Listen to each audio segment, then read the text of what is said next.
A traditional welcome song greets folks inside a meeting hall on the Tulalip Indian Reservation in the state of Washington.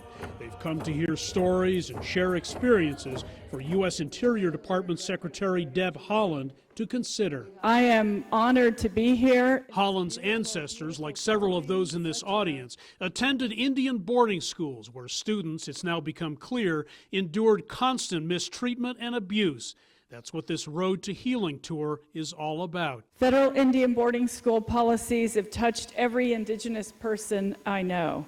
Some are survivors, some are descendants, but we all carry this painful legacy in our hearts. Those policies at more than 400 boarding schools were meant to convert kids, many of whom had been torn from their families, to a government-sanctioned way of life. Tulalip School closed in 1932. This building, now the Community Health Clinic, is one of the few structures from that era still standing on this reservation, a time that is still painfully fresh in many people's minds. This one was my friend, a razor strap.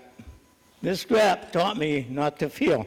Matthew Warbonnet remembers frequent beatings. Another man's mother was forced to spend time in a rat-filled basement. She would always talk about how she would have to hide in the corner and hope the rats didn't get her.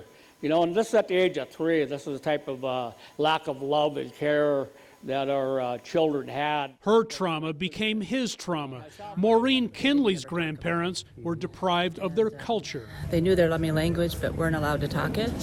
So then they,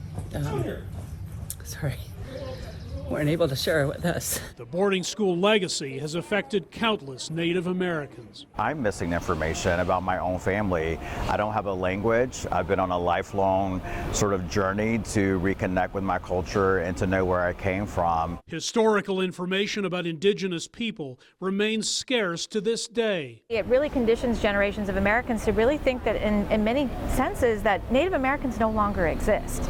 We're ancient relics of the past. The Federal Indian Boarding School Initiative hopes to create an oral history of the schools. Many have called for a congressional commission to study the issue and an accounting of the many school children who simply disappeared. Native Americans deserve to know what happened to their relatives. They deserve to know where their relatives are buried. These children deserve to come home. Only truth, she and others say, will bring the healing that's still badly needed in these communities. Hendrik, Sybrandy, CGTN, Marysville, Washington.